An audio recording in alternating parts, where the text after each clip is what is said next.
mine, and you're smiling half the time. I'm thinking that maybe that's enough. We should get on with it and fall in love. You might make me laugh, that's alright. You make me cry for sure. There's more than just a chance that you'll get lazy. When it comes around that long dark night, when we need some kind of cure, that clank of romance makes us both go crazy.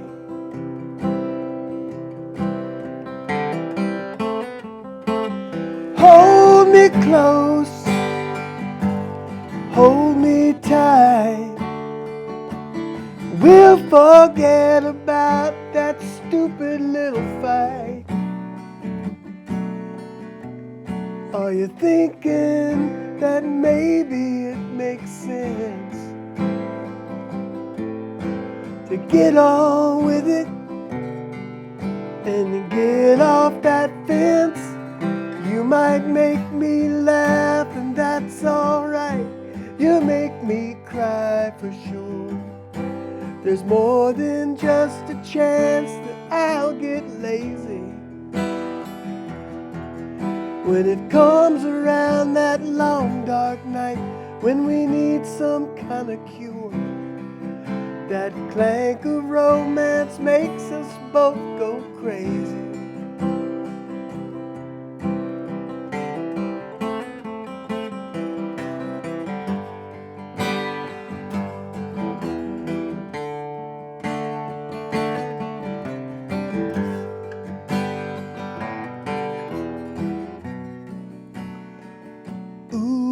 On the one hand there's you, on the other hand me.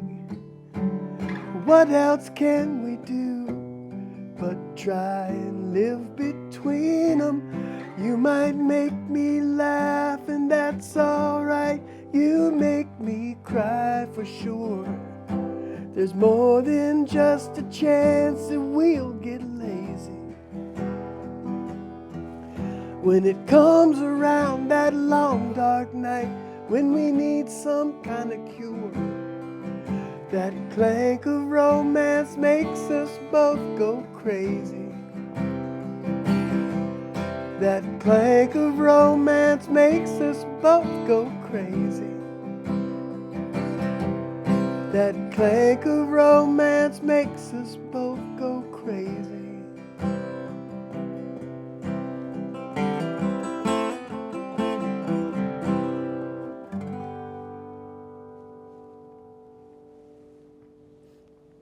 Ladies and gentlemen, without further ado, Mr. Sam Frazier, guitar hero extraordinaire, Greensboro, North Carolina. It's so good to have you here, man. Well, thanks for having me, Brian. Yeah. How are you doing? I'm good. Yeah. So tell me about where you grew up. Did you grew up here in Greensboro? When I was a little kid, we moved around a little bit. But by the time I was in second grade, we ended up here. And tell me about growing up in Greensboro. What was your childhood like? You went to Grimsley? Yeah, went to Claxton Elementary, Kaiser, and Grimsley. Wow. All right. And what is that? When did you start discovering music? Well, I don't know about discover music, but a couple things, I guess. We had a lady that lived down the street from us that taught piano, and so I took piano lessons at a pretty young age because of that. And then I think I remember hanging out with my cousin Jeff Allred in Liberty, North Carolina, and he's a little older than me, and he had a bunch of cool records, and that's some of the first records I remember being into. I remember the Allman Brothers and the Jackson 5 and all these people. And I don't remember my exact age. Did you always know you wanted to get into music, or did you have any other ambitions? Well, before I started playing guitar, I drew a lot. I was into art. And I probably at that point wanted to draw comic books because I was really into comic books. But I had a really bad art teacher in high school, and at the same time I got a guitar for my birthday because my mother saw me playing air guitar and she thought that was striking. Even she didn't know that most kids did that. And so I started playing guitar, and a friend of mine named Stanley Dick was taking guitar from Keith Roscoe down on Tate Street at the guitar shop. So I did that and got me going. That's cool that your mom was that observant, that she was like, hey, that's... Yeah, well, she played piano, Okay. and yeah, it was cool. Yeah, it's like you kind of chose it. It wasn't, forced on you or anything like No, that. the piano lessons I think may have not forced on me, but no, I don't know. I like the lady. I like going down there. Right. But Then I went back and took lessons from her daughter before I went to college. So I mean, it wasn't forced on me. Right. But I mean, I'm just saying that was kind of cool that, like, your mom was just observing, like, hey, we need to manifest that. Well, I was a nerdy kid, and I wasn't very good at sports or anything. So I think parents like it when kids latch on to something. Yeah. And something that you can make your own. Yeah. Yeah. That's really cool. Okay, so from there, so you went to UNCG? Yeah. After that? What was your time like at UNCG? It was okay. I was just pretty aimless. All I wanted to do was play. And around that time, I met some more Tate Street people because I was taking guitar lessons at the guitar shop, like I said, which was down there above the Hong Kong house. And there's a scene down there.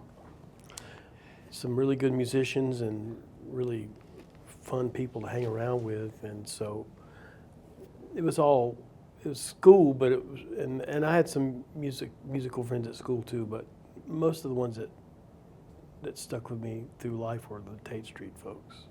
Tell me about Tate Street and what that scene was like for you.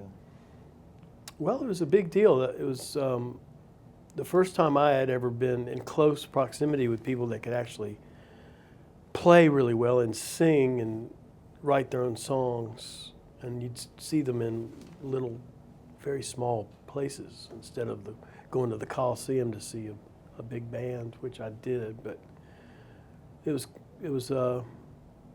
quite an experience, and then being allowed to sit in with some of these people and play, it's a huge deal for a kid, just starting to play. And I also played in the high school jazz band at Grimsley. That got me going too.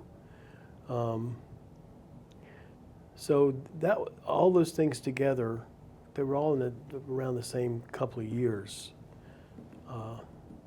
So with guitar, it's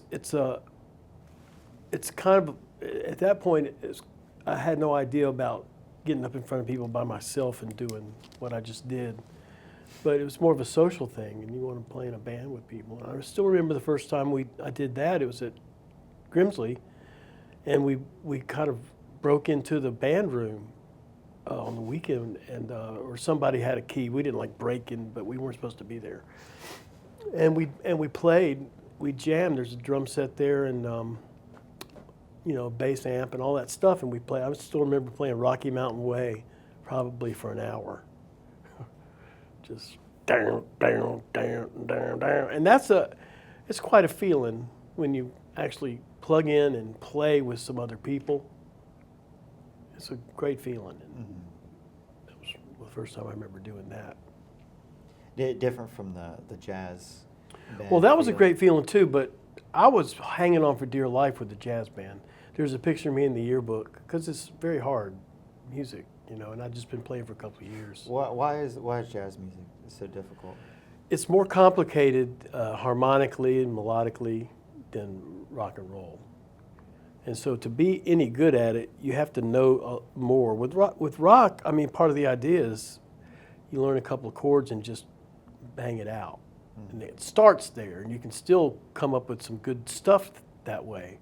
You can, develop into much more sophisticated things if you want, or if you have the talent or skill. But with jazz, you have to know a bunch from the get-go. And I remember, like I said, there's a picture of me in the yearbook at rehearsal, and I still remember I had two music stands, and one of them had the music we were playing, and one of them had this big book of chords, because I didn't know anything, so I would see this chord symbol and go, look over there and look it up and play it. And so it was difficult, but I'm glad I did it.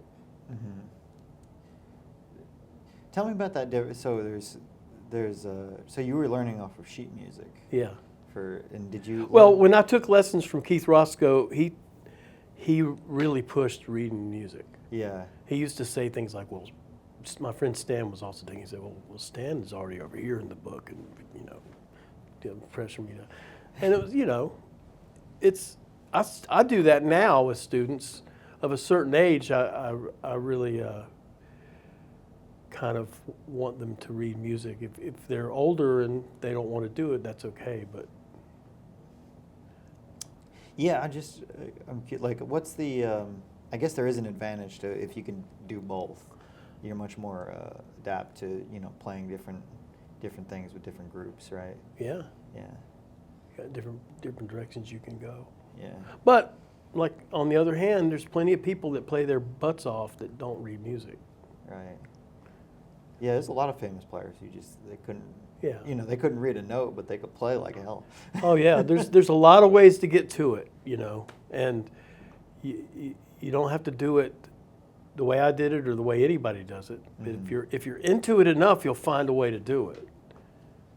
But if you want help from me and you're 10, 11 years old, you're going to be learning to read music pretty much.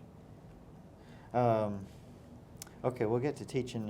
So what were you were playing mostly guitar at the time then? Yeah. Yeah. I also played bass because there were too many guitar players around. It's an old story. A lot of bass players started playing bass because there were already guitar players in the band. So so I did that. Oh, that's funny. Yeah. Yeah, that happens a lot. I remember there's a scene from The Simpsons when he goes to rock and roll fantasy camp. I think I saw a clip from that the other day. When the guy kind of cons him into playing bass. Well, yeah, he's like, and everybody wanted to play. It's like him and Mo and all the other guys that He talks about his fingers being bass fingers. He said no, because everybody picks up the guitar, and then I think it's the Rolling Stones that are hosting it, and he said one of the Rolling Stones guys, there's a lot of other instruments you can play like bass. Yeah, right. And of course nobody wants to. No, they're all the kids or whatever. They're all kids at heart. Like they want to play guitar. Yeah, well, bass a lot of guitar. people don't even know what the bass is and what it does, and it's not really out front on a lot of songs. So it's an educational process there, but Yeah. you got to have it. Blues, it's more out front. I feel. Yeah, but still, it's. I know people that don't even know what if you couldn't point it out on a recording, or point it out like say that's what the bass is doing. Right. It's always got this this deep set. Sure, tone to it's it. called the bass. Yeah, the bass.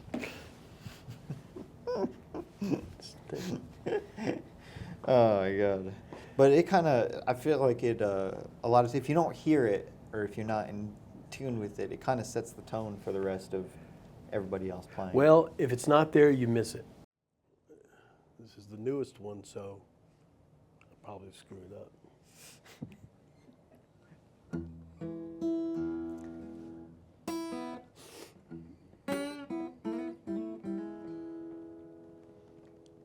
Well, can a man like me really sing the blues? When I dig down deep, follow my roots, I just run into the Partridge Family.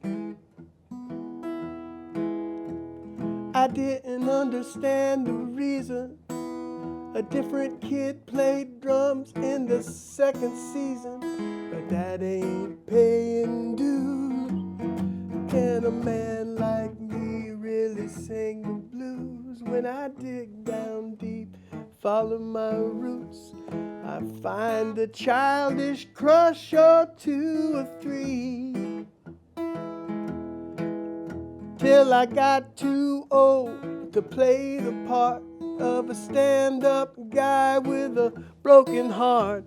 But that ain't exactly news. Can a man like me?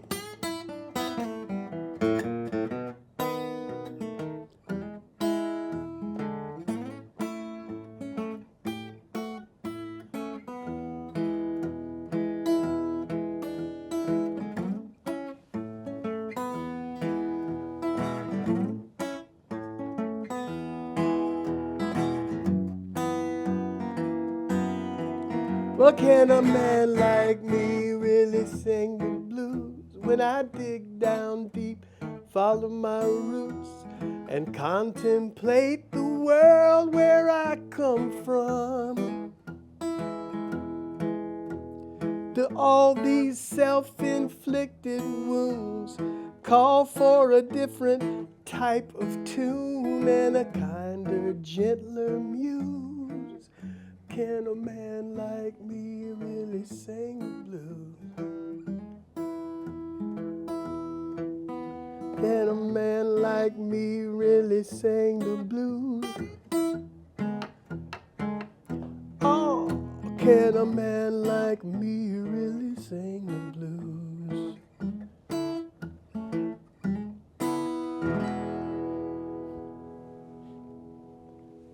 So yeah, you met a lot of interesting people on Tate Street. Did you spend a lot of time with Bruce Pioff?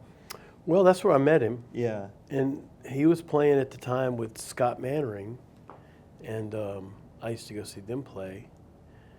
And we ended up, Bruce and I ended up playing a lot with him. And then we also shared a wall at this place on Tate Street called Robinson's Room and Board, which was a pay-by-the-week joint. But it was warm in the winter. And we lived in the same house for a little while. And we also both delivered pizza for Pizza Transit Authority. It was a place that got here before Domino's got here. Nobody delivered pizza back then. It was a big deal. And so both of us had jobs driving pizza around, and and he played a lot. Yeah. Oh, that's awesome. And this was what, in the It would have been the early 80s. Early 80s? Okay. Mid 80s. Yeah. I mean, I met him I got out of high school in '76, and I was down there at UNCG, till right before 1980. So I met him all then. But it's when I came back that we did most of the playing together. Okay. And then I know that you played at his, I was going to say his reunion, his memorial. Yeah. Which he actually got to see before he passed, I believe. Yeah. Yeah, I went over there to his house and played for him. Oh, yeah. That's right. Okay. Let's see the tape.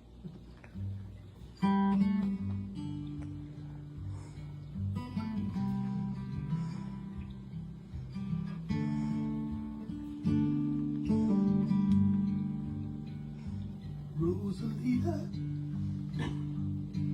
when the cold wind blows, that's when I always dream of you. Rosalita, when the train comes through, I'll be on my way home to you. I'll be tying on my highway shoes. I'll be flying on home. Don't be blue, Rosalita. Do you remember me, girl? Walking along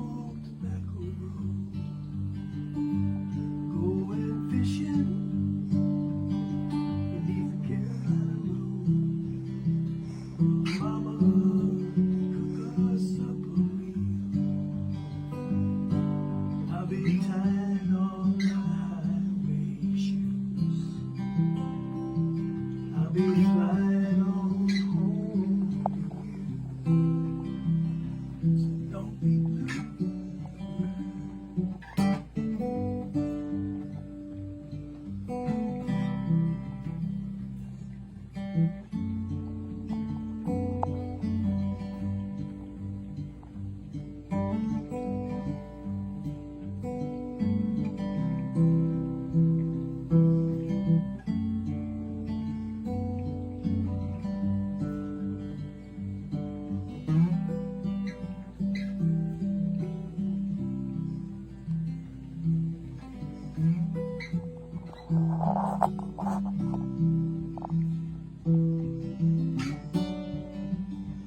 Rosalita, my little baby girl, tell mama daddy's coming soon. Rosalita, you remember me, girl, never more gonna roam, and I'll be tied on my wish. I'll be flying on home, but don't be blue, Rosalita. When the cold wind blows, that's when I always dream. Bravo!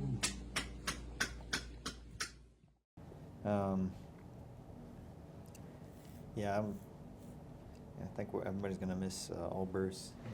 Oh yeah, he's the most prolific songwriter I've ever known by far. And one of the things he did, and Scott did this too, they gave me notebooks of their lyrics, which I mean, that's some private stuff. Even though Yeah. you're singing it for people, Right.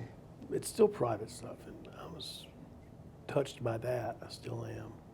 It's a different element to have, especially you're going to have, I mean, to have a finished product is one thing. To have the, the notes and I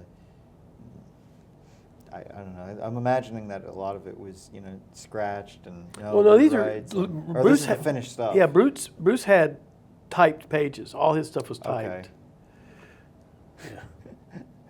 That's funny. I didn't imagine that. Yeah. Yeah. All of it was typed. I didn't imagine that. Huh.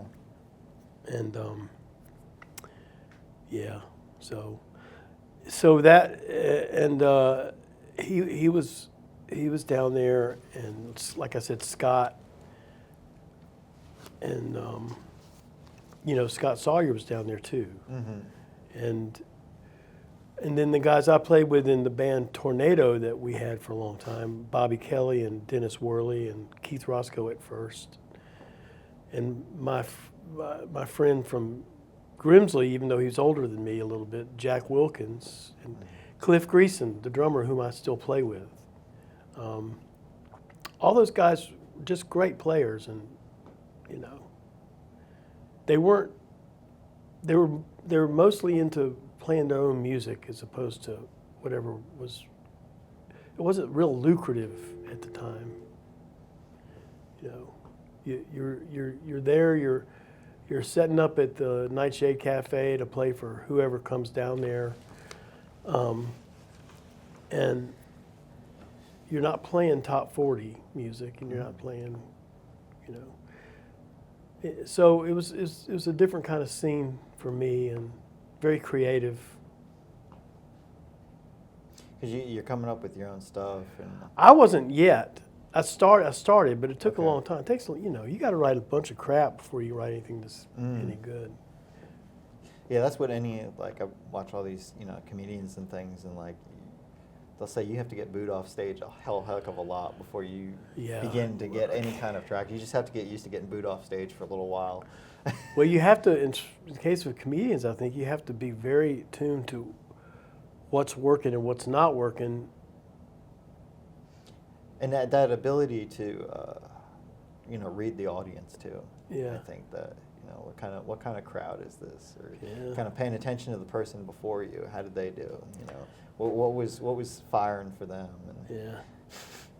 Yeah, and then on the other hand, you got your thing and you're supposed to do your thing. You can't just change everything just to mimic somebody else just because you think these people. It's a hard line to walk, and it's the same with music. You want people to like what you're doing, and you want to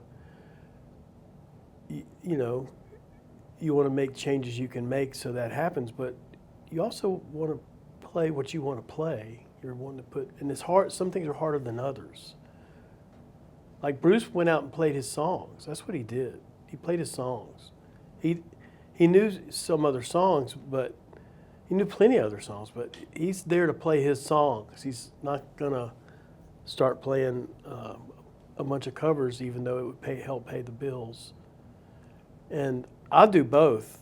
I'll do things where I'm doing covers, you know. But when you have a good situation where you have people that are in the room and they're actually there to hear you do your own songs, it's a great feeling. Mm-hmm. And that's what you were saying. It takes a long time to build that traction. Yeah. Yeah, tell me about, so like Tate Street is not the Tate Street that you would see today. No. But I tell you what, UNCG has a jazz program that's really, really something. Mm-hmm. I've played with a bunch of those people in a church gig I used to have where, you know, I never met a lot of these. They're very young and they've been through that program, but they're fine musicians. It's back when I was there was no jazz. There was a jazz band, but there wasn't any jazz program, and it's something else. So that scene down there, you can go to. They have little jams and stuff at the coffee houses. That's really good. That's better than it ever was back in my day. But as far as the other stuff goes, I don't know. Yeah. So you decided to take a leap and go to USC? Well, there's a teacher at UNCG named Frank McCarty who's from there, and he was a composition teacher, and he looked like George Carlin, and he was very, and he taught. Did he have a ponytail? Well, he had long hair. Okay.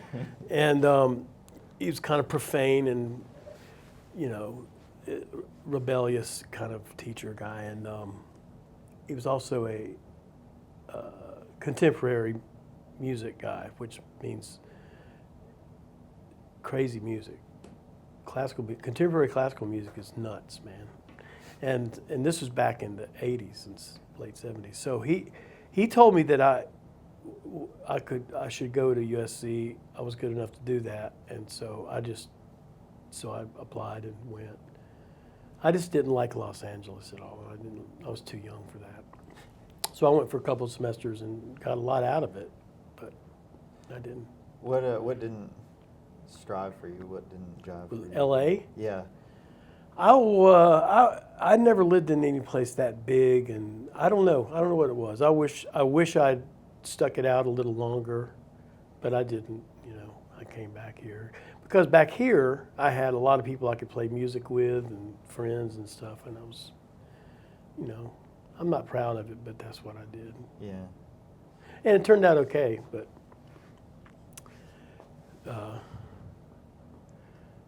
yeah. So you just wanted to come back? Yeah. Yeah. Well, I didn't actually. I came back and I planned on going back to school, but didn't happen.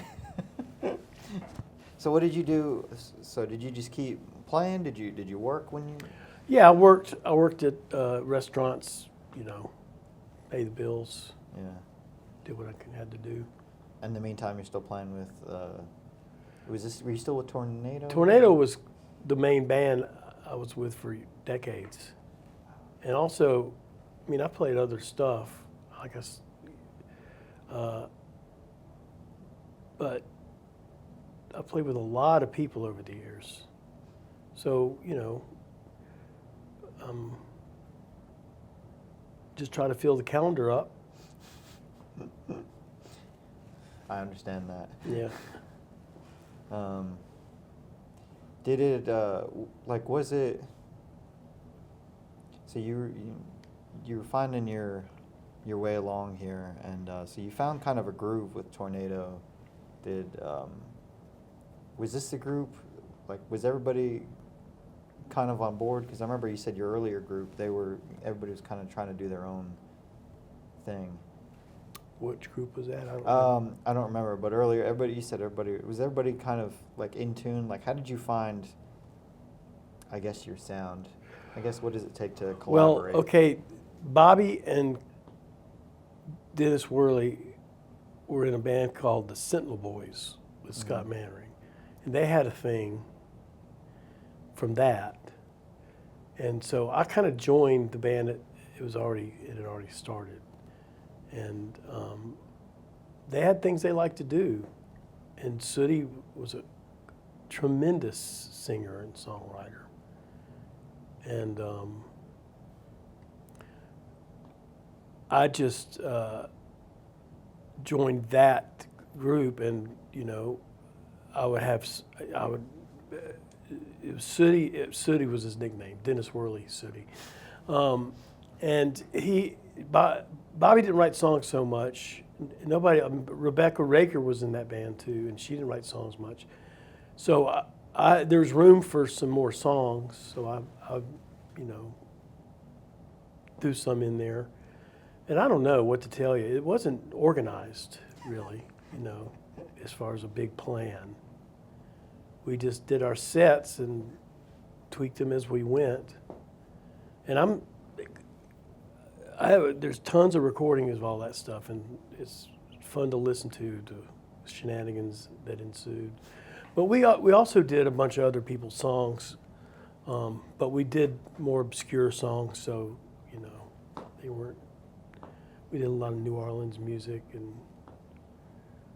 some bluesy stuff, but I don't know what to tell you. It was like there wasn't any master plan or anything. We just, you know, and with a band, you really have to, you can't play everything you might want to play.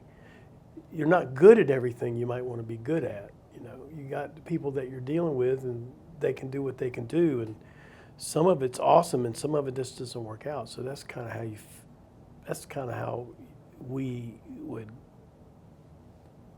add music to our. So you would just, like, did y'all jam out and just figure out what? Yeah, we jammed, but you know, you tried this song and it's just not working, so you don't do it anymore. And then you try this one and it's really good, and you know, and bonus, people like it, you know. So you keep that one in, and it's like that. Mm-hmm. So you started this.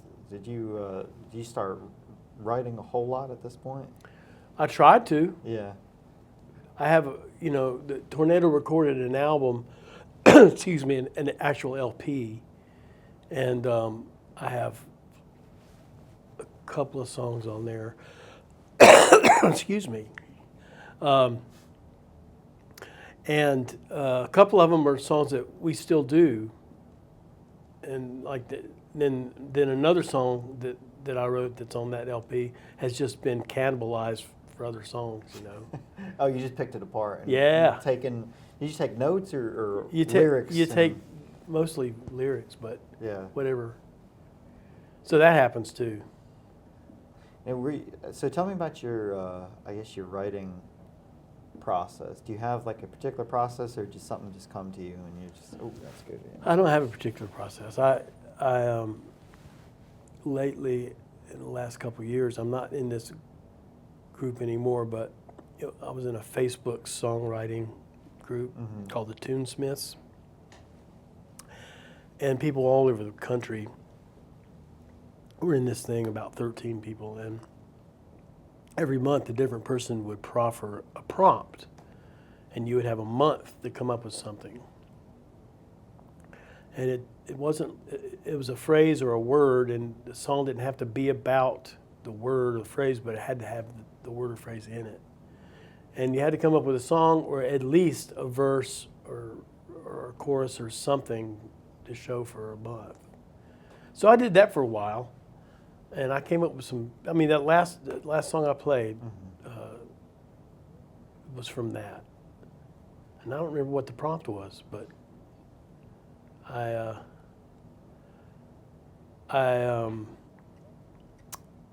I wish I could remember what the prompt was for that. Can a man like me really sing the blues? I can't. But that's from. It came out of nowhere. Is the point?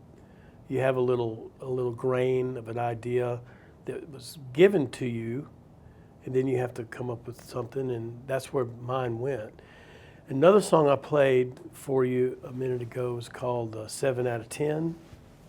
That was from the Healing Blues Project, which there was two of them that I was involved with, and this one was an interview that I read and heard an audio copy of with a guy who was he'd just been incarcerated and he had some substance abuse problems, and he was telling about his life story, and the first thing he says is 7 out of 10 when we began, and he was the 7th kid out of 10 kids. And so I wrote that song completely from his story. And so there's a lot of ways, to write a song. The first one I played, I had most of the song already, and my friend Pat Lawrence, I was talking to him about some romantic situation, and Pat went, yeah, the clank of romance. And I went, whoa, and that was the title of the song. I mean, so he just gave that to me. So it's, the thing about that is you have to do it a lot. If you do it a lot, then you're more open to things that just kind of are given to you, like a really good phrase or somebody else's situation, and the thing about songs is they can be about anything, and it's not really, the end product doesn't really matter what it's about so much as how the words and the music and the melody and the rhythm all fit together into some kind of thing that you want to hear and hopefully want to hear again. And whatever it may be about to you, the writer, is secondary.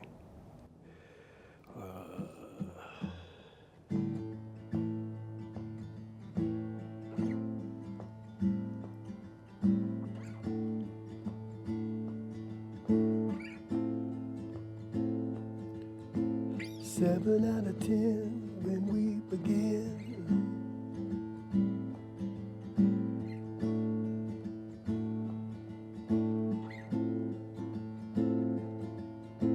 7 out of 10 when we begin.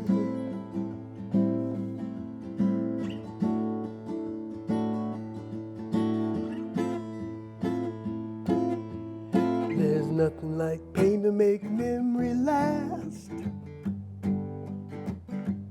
For a 5-year-old in a body cast. They gathered round the table, but there's nothing for me.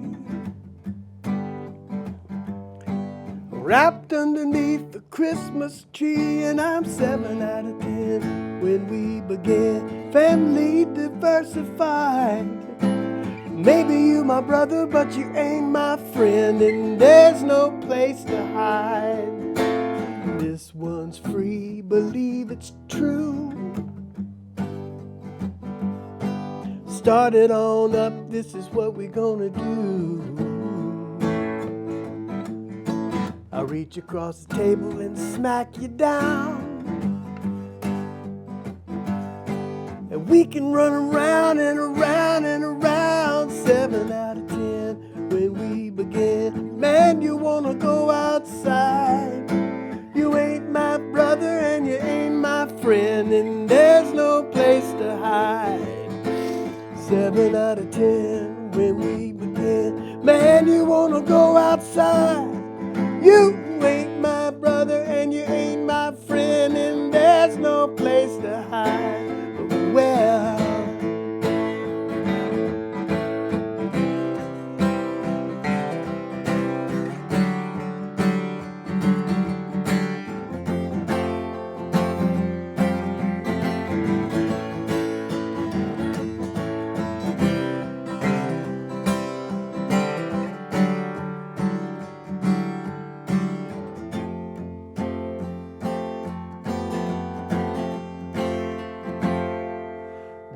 lock you in a cell till your hair turns gray, or a rehab ward till that lucky day. They reach across the table and squeeze your hand and look you in the eye like they understand. You're 7 out of 10 when you begin. I hope you can make it outside and take it to your heart, or you can take it on the chin, but there's no place to hide. 7 out of 10 when you begin. I hope you can make it outside. You can take it to your heart, or you can take it on the chin, but there's no place to hide. Well,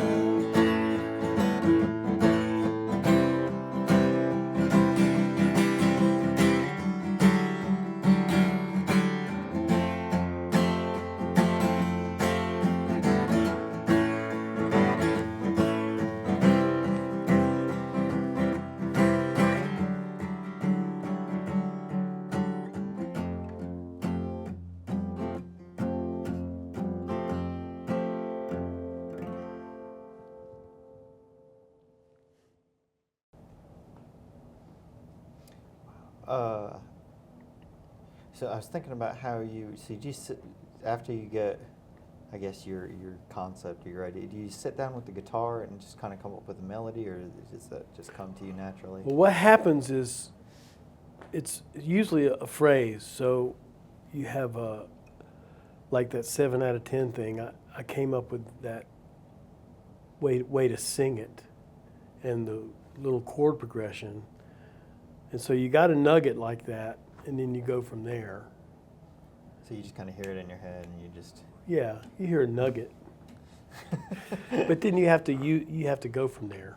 Yeah, and I'm sure that takes a lot of work to. It does take a little work. Develop. Yeah, Yeah. but that's once you have a nugget, and then you have like an outline. Mm-hmm.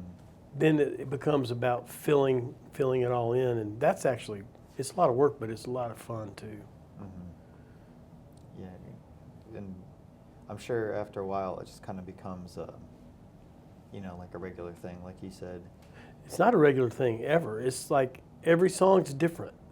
Mm. You don't have to have verse, chorus, bridge, whatever. Sometimes you just have this over here, and so you have to find out what works for that particular song.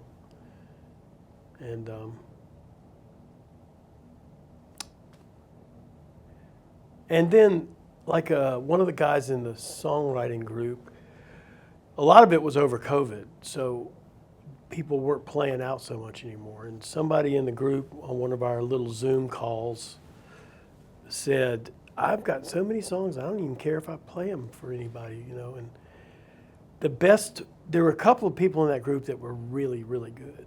This guy was one of them, and he said, "You don't really know how you feel about a song until you play it for somebody, play it for a crowd, or a group of people.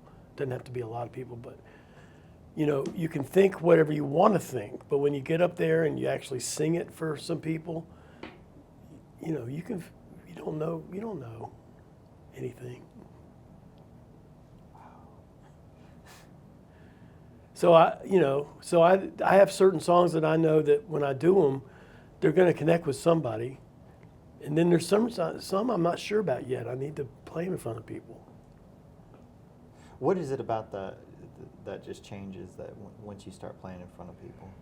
Well, you get a response, and maybe somebody will come up to you and say something to you about it or whatever. But you definitely feel it if you're playing a song. I mean, sometimes I'm playing a song in a situation like that, and you can hear a pin drop, and I'm thinking, this is probably good. Because everybody's just kind of Yeah. tuned in and Yeah. laser focused. Yeah. So it's a great art form because it's so wide open. Like anything can happen. Well, you just have to, you can't be too doctrinaire about it. You have to be open to different ways of doing things. And I mean, for a while there, years ago, like 20, 30 years ago, I was writing songs with machines. And in fact, one of my best songs that I've written is called Genius, and I wrote it on a computer, like with a program where you're entering notes, with drag and drop, just like you're writing notes down on paper. And so I never played it, and it turned out really well, so I had to figure out how to play it on guitar by myself. And that's not how I do it anymore, but I did it for a while. And I don't know, it's like I said, it's wide open and it's a challenge. And Did you just not, did the program get old, or did you just not? oh, I just don't do it. I mean, It's just not your process? I don't have that program anymore. This is years ago, man. This is what came with the computers. And there's all sorts of different kinds of drum machines and sequencers. I used all that stuff. I'm just not, I would like to, I don't know. It's not how I do it now.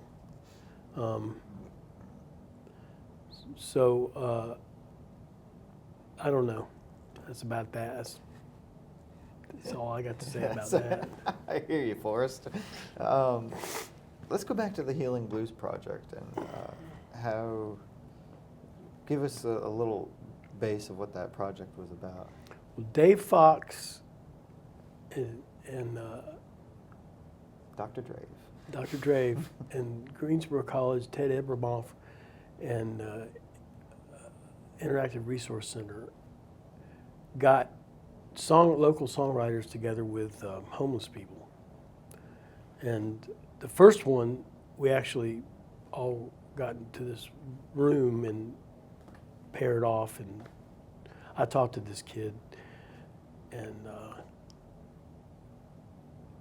his life story that he taught from his point of view, from his mouth to my ears, ended up as the first song on the first record, not the first song on the record, but the first Healing Blues record. It was called Wait.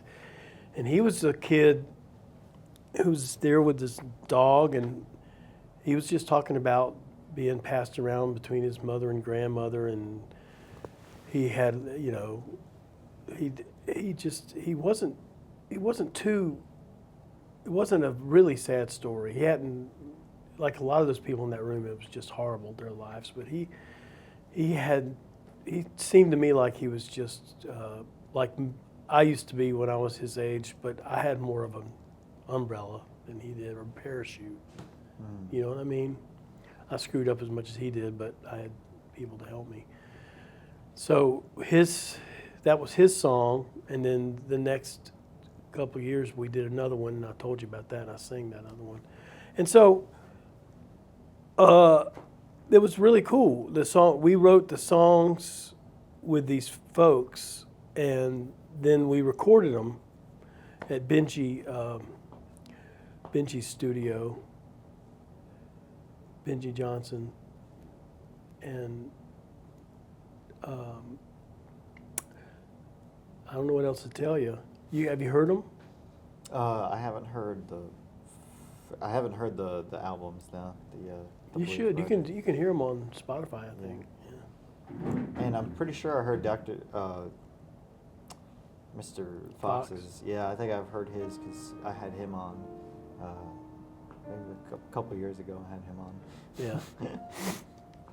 Interesting guy. He told me about like posture and stuff like that, like posture when you're playing the piano. I don't know. And he talked like it was really fascinating because he said that how posture is important because like the piano playing, if you don't do it right and you overplay, and particularly for like performance players and stuff like that, they will. Oh, I believe it. Yeah, he said he's had surgery for. I believe it. Yeah, and I never realized how like you have to posture yourself just right for. Yeah. But in general, you want to make sure you're sitting up straight with your feet on the floor. Because especially on the piano, you want to be able to go from this end up to that end easily. And so you find whatever position works best to do that over time. But if you don't ever, if you don't ever think about it, something will happen to you like happened to me, and then you'll start thinking about it. I mean, it happens to a lot of pianists. A very famous classical pianist, Leon Fleischer, famously had to stop playing. I think he completely lost the use of one of his hands. I can't remember if it was the right or left hand. And he kept teaching during that time. And he's, lots of pianists. There's several pianists who that's their claim to fame. They know how to teach people to not be tense when they play.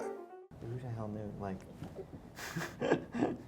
other than piano players and physical therapists or Yeah. occupational therapists, that should be. But who knew, like it said, it affected his shoulder because he was wrong for, Yeah. whatever it was. I guess these are the things you learn as you Yeah. go on in life. Things start to fall apart. Yeah. Fascinating. And you got 2 albums out. Sam Frazier and what was the other one? There was one more. 500,000 years. 500,000 years. Tell me about 500,000. 500,000 was the first one, right? Yeah. Tell me about 500,000 years. Well, there's a song on there called 500,000 Years. Right, it's one of the second to last one. Yeah, I guess. I don't remember. It also took that long to record. So it was a little in joke. Is that what? But it's the song, there's a couple songs on that that are kind of, that one in particular is a science fiction global warming song about a guy who, global warming wasn't a phrase when I did this song, but it was about a guy who's saying, well, this is getting too hot here, but I'm just going to leave the planet.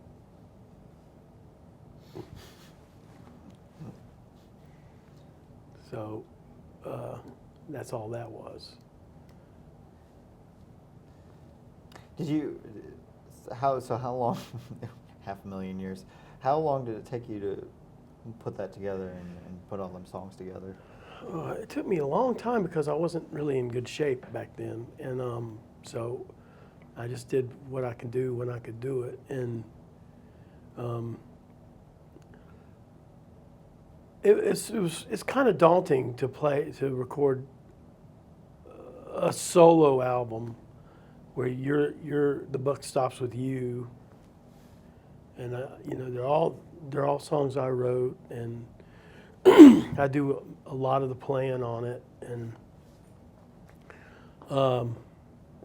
I'm pretty happy with most of it. There's some things I wish I had done differently, but some of it I can still listen to and enjoy it. But the next one I did with, do you know who Snooze is? I don't think His name so. is Britt Uzzell, but his nickname used to be Snooze. I'm not sure if he still calls himself that anymore. I think maybe. Where do you get that name from? Well, he has kind of demeanor, but he used to play in a band called Bus Stop. Okay. And he's a badass. And he recorded the second album. And it was a much better process as far as, not wasting time. And,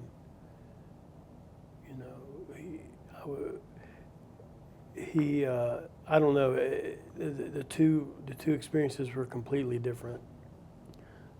The first one was good too, but it was just, I don't know how to, just a lot of aimless sitting around playing, spending money. Well, because studio time is expensive. Yeah. And technology had come a long way since I did that first album. We did the second one like at his house, in his room, wherever his house was at the time. Right, because now you can do that. Yeah. So when did the first one come out? I don't know years, man. A long time, like 500,000 years ago. The first one came out 25 years ago. Okay. I was just curious. I was trying to put a... That's a good question. I just don't know. Yeah, I know what you mean. No, it's all good. Yeah, because now you got computers and you can order you could order, for a fraction of the cost. You could Yeah, while we were in COVID, my current band, Sam, Frazier, and the Side Effects, we recorded a couple songs, just each at our own computers in our own houses, and sent the tracks around and put them together. And Snooze put them together. Britt put them together, mixed them. And two of them, one of them doesn't sound like I would like for it to sound, but one of them does. It's called Medusa's Wig. You can hear it on Bandcamp. You can buy it on Bandcamp, but you can hear it. Medusa's Wig, and it's just me and Cliff and Chris Mika, who's the bass player in this band. Just, you know, I played a guitar track and did a scratch vocal and sent it to those guys, and they played their parts on it and sent it back to me. Then I did the rest of it, and we went back and forth till we could agree on stuff and send it to Snooze, and he mixed it. That's awesome. And that's a real talent for somebody to be able to do that. Yeah, well, it's if they've made it really easy. If I can do it, it's easy. As far as recording, you know. Yeah. But that's pretty cool. It's still, you know, ideally you want to be in the same room with other people and play. That's ideal, but it just doesn't happen as much as you'd think. It's, Why not? Why not? Well, you have to have a good big room, and that can be expensive. And if you're recording with a band, the band needs to have been playing a lot. You have had, you know, perform these songs together live a bunch before you get into the studio to try to all play together. Because it's hard. It's really hard, and unless you know your shit, like it's almost at that point boring for you because it's so second nature. Boring is the wrong word, but No, I know what you mean. Like So- you have to all be in tune with each other. To, more at a high level. If the way we did it, this song, we've played this song a bunch live, but you know, it was like you could sit there at your computer with your instrument and do a take and try different things out until you come up with the thing that you like, and then that's what you use. But you don't have that luxury if you're in a room together with other people, unless you got tons of money and you can just do it for a long time and then say, okay, we're ready now, roll the tape. But you know, I mean, I've played some recording sessions like that, playing in a room with other people, and it's great. And we'll do it again sometime, but you know, you do what you can do. In fact, the Bruce Pioff thing was like that. We recorded at the Fidelatorium in Kernersville, and we all played together, and it was freaking awesome. And we hadn't been playing those songs either. That was all totally opposite of what I just said. We got the songs we were going to play, and we learned them, and we went in there and we did it. And so it belies everything I just said. Well, sometimes, you know, the magic just kind of comes Yeah. and it just happens. Have you heard that record yet? I have not. I don't know if it's out yet, but I'm really proud of it. Claire Holly ran that show, and she did a great job. I watched the YouTube. Was it at? Where was it? Where was that at? The recording Yeah. little clips, that was there. The That was it. Fidelatorium.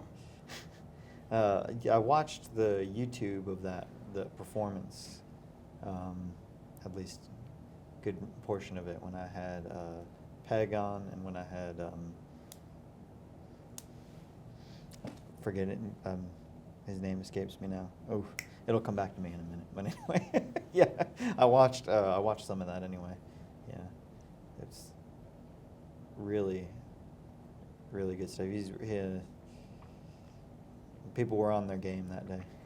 Yeah. And they said, I think it was Peg who was telling me that, like, everybody had to be, there was a lot of shuffling, like very, very quickly, because they had the lineup, and they had to, like, everything had to move like very fluidly, because I think everybody only had maybe 2 songs or something like that, and getting everybody set, you know what I mean? Because you got to get up there, you got to get sound checked, you got to get the levels right, and all that stuff. Oh, you're and- talking about.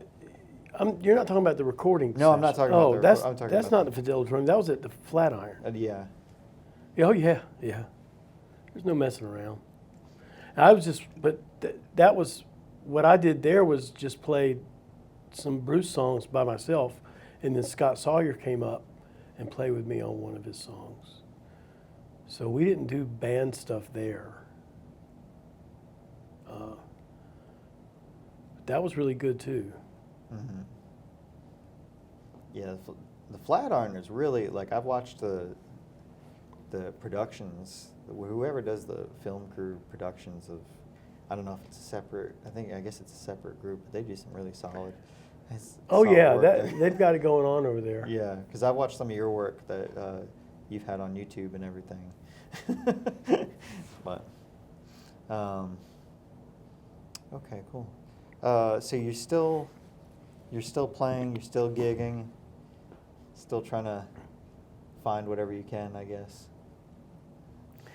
Yeah, me and the Side Effects are playing Saturday at this place in Pittsburgh. And we keep doing it, and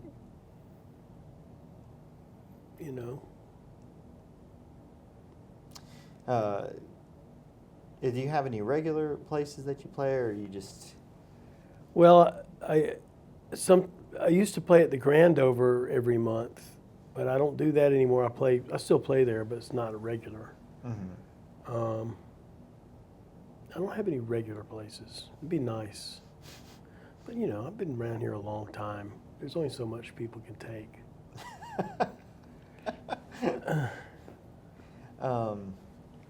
So tell me about so you teach over here. Mm-hmm. Tell me about how you fell into teaching.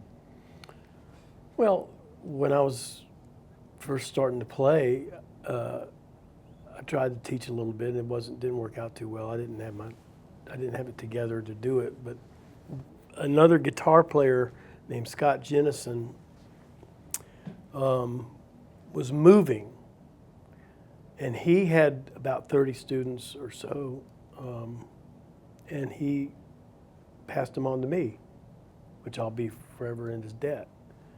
And it was at More Music and Harvey West Music, as he had both places. And so that got me started with a bunch of people, and I just kept it going. I was there for a long time, and then I was at Shepherd Instruments, which was an awesome guitar store on Spring Garden Street. It's not there anymore. And then after that, Scott Manring had a place called String Studios right across the street from Fishbones. And we were there for a couple of years, and then I got this Doug Baker. You know Doug? Yeah, I know Doug. He was here, and he was going to split, and that's how I got the room here. Yeah, I had Doug on when I used to do this program over at Scuppernong. I had him. I'll never forget. I believe he had the song called "Grown Ass Man." Yeah, I was talking about his kid. Yeah. I don't know why that sticks. Some things that just he'll Yeah. never forget. Yeah. Yeah, no, that's a good dude. Okay, cool.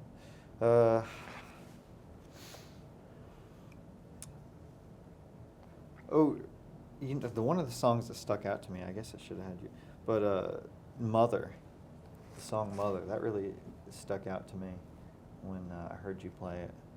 I believe it was, no, it wasn't the Flatiron, but it was one of the YouTubes I had watched. What a powerful song. Can you tell me about where that had come from? Well, I played with Martha Bassett for a long time, and she used to give lectures, talks about the Shakers. You know who the Shakers are? it was a religious movement sect in the Northeast back in the turn of last century. And they were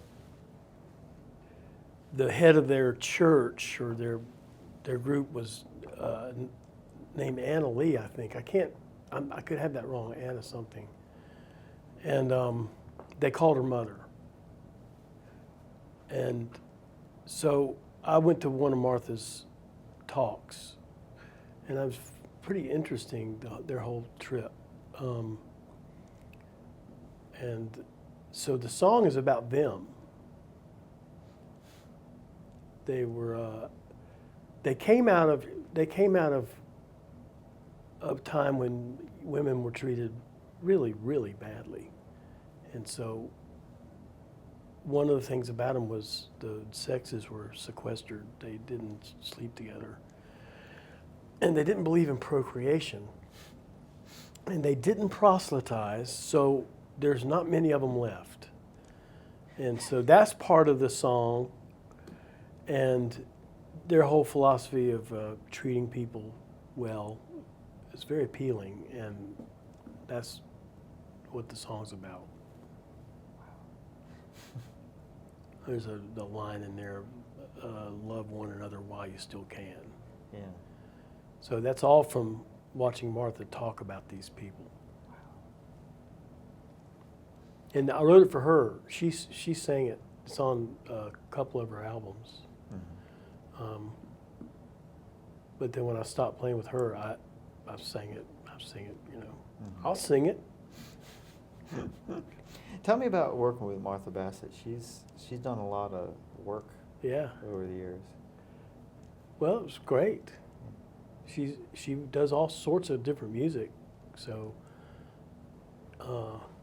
she does everything from jazz to Americana. She's also got some classical. Have you listened to her Goodbye Party record? You should listen to it. She just posted something. The first song on there is really interesting. It's called The Goodbye Party, I think is the name of the song.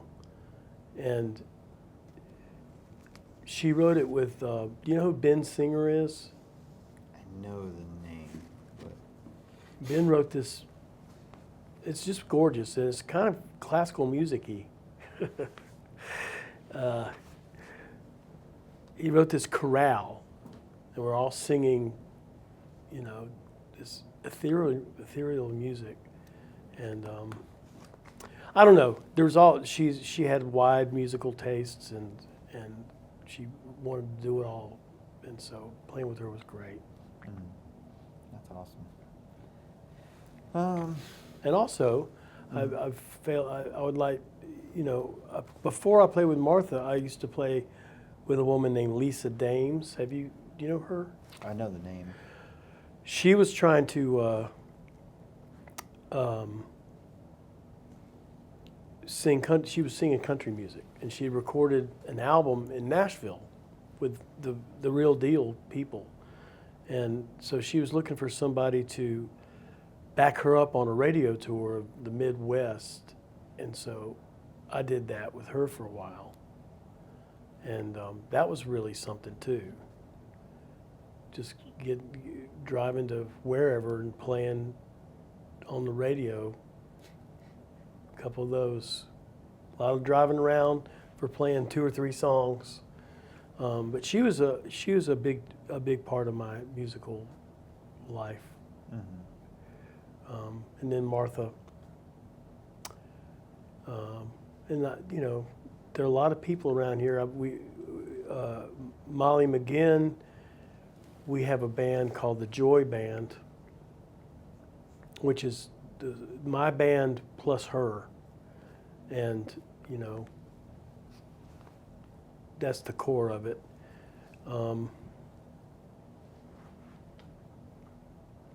And that's some fine music too. There are a lot of talented people around here.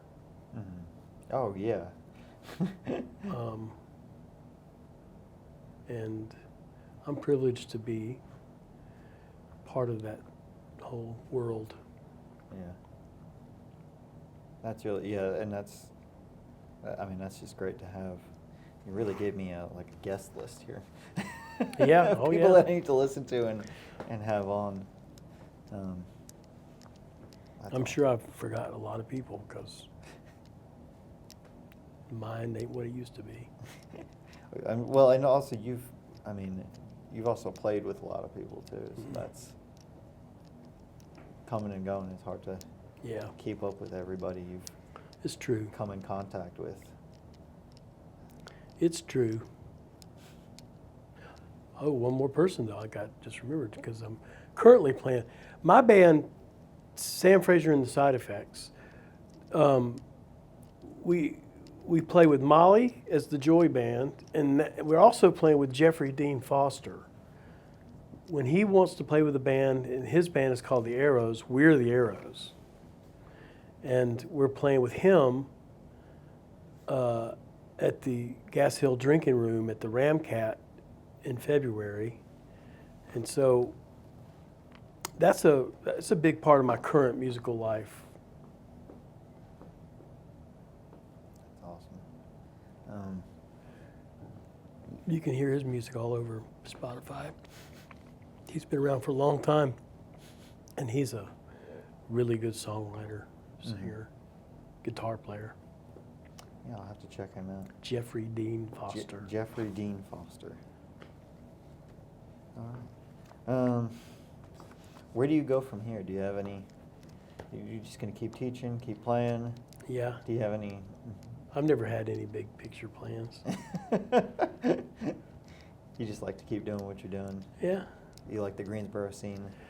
Well, Greensboro, it turns out, has the correct population density for me. I feel pretty comfortable around here.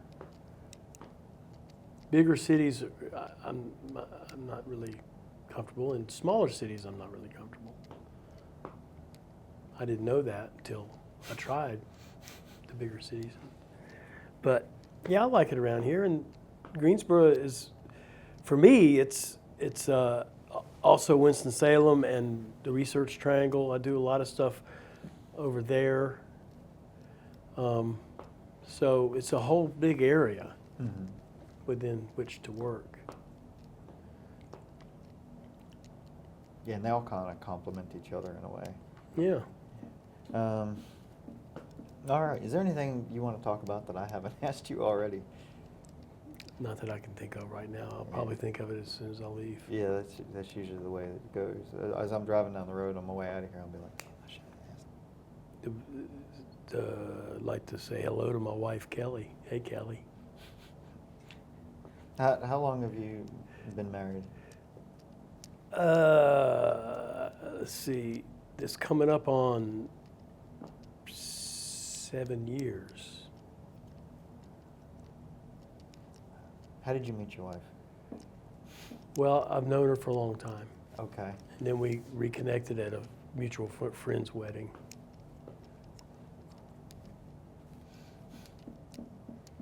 But I would feel weird about talking to you this whole time without mentioning her. She's a big deal to me. And No. so there you go. All right. Well, thank you so much for being on. Do you want to maybe close out with the song we talked about? Or was it Mother? But yeah, thank you so much for being on. This has been awesome. I really appreciated this. This has been fun. If you ever Well- want to come back on or whatever, you have anybody else or want to do anything, let me know. You know where I am. I do.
Mother, it's cold, it's gonna get colder. I'm used to the frost and the winter chill. I'm getting old, but I'm not getting older.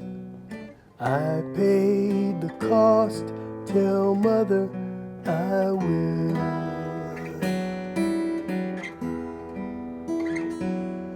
Tell Mother the world is losing the battle, and I'll be the one to finish the fight. The flag is unfurled with a shake and a rattle. No daughters or sons, but Mother is light. Tell Mother, stranger and friend, sister and brother. Again, tell Mother when you get to the end. Love one another while you still can. Love one another while you still can. Love one another.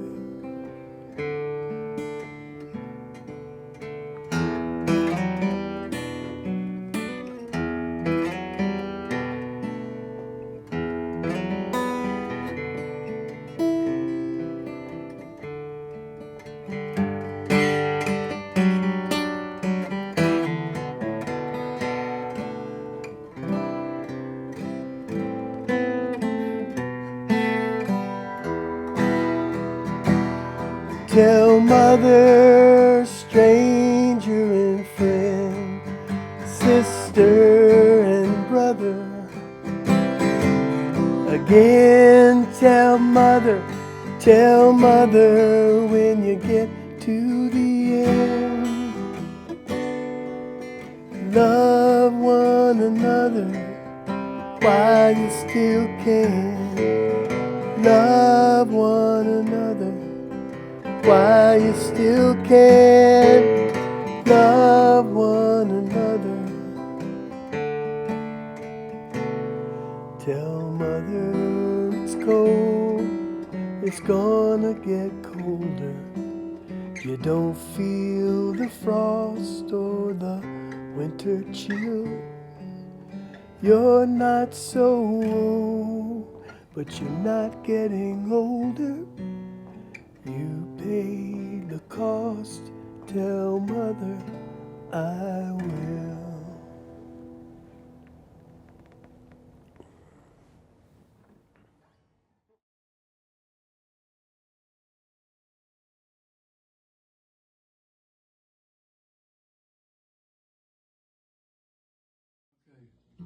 See the tune.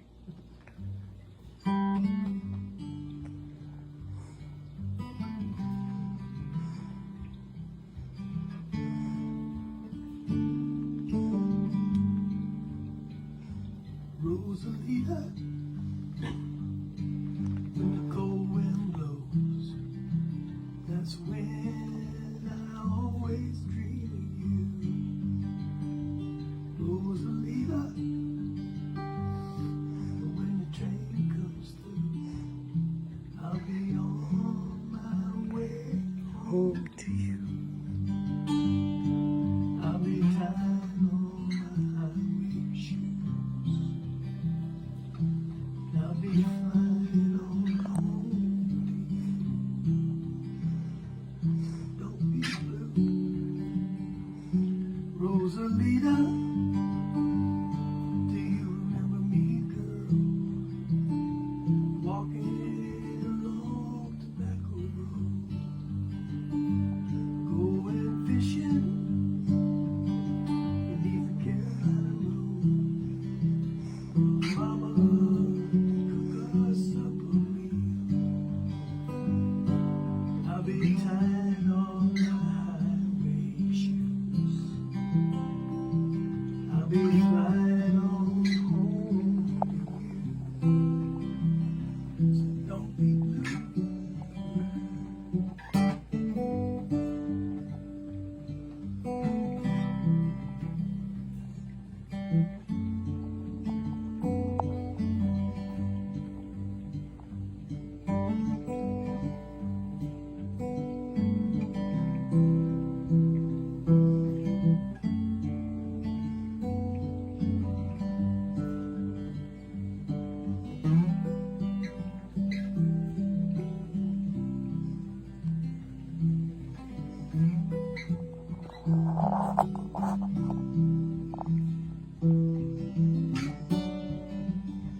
Rosalita, a little baby girl.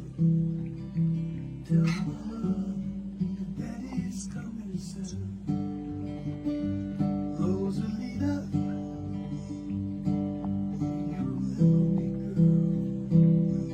Never more gonna roam.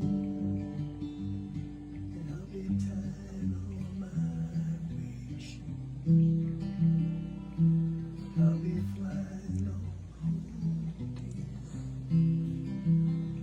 Don't be blue, Rosalita. When the cold wind blows, that's when I always dream. Bravo! It's like this.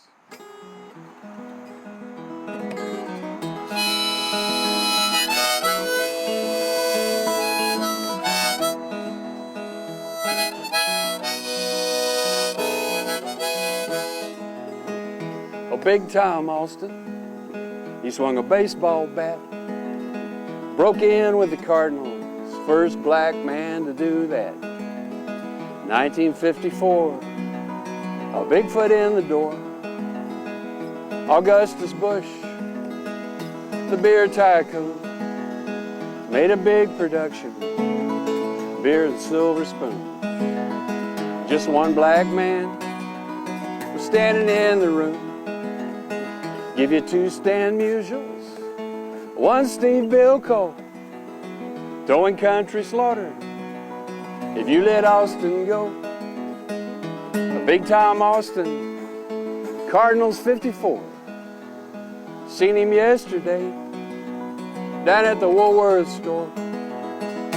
A Big Tom Austin, he went to Dudley High, played ball for the Aggies, learned to catch high flies.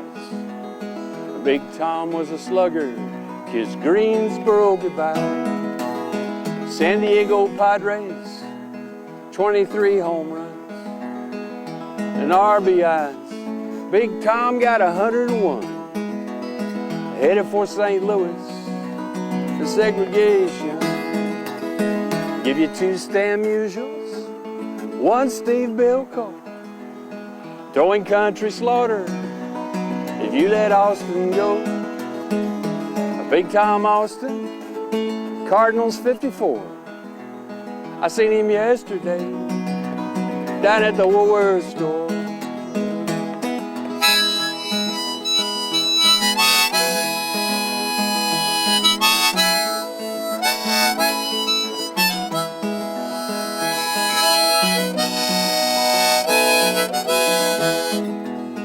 Eating meals alone, Big Tom Austin, in a 3rd-class coach the whole season long. Just like Willie Mays and Jackie Robinson, voices in the wind down in Mexico. Our big forgotten friend back in Greensboro, eating apple pie down at the Woolworth store. Give you 2 Stan Musials, 1 Steve Bilko, throwing country slaughter. If you let Austin go, a Big Tom Austin, Cardinals 54. I seen him yesterday down at the Woolworth store.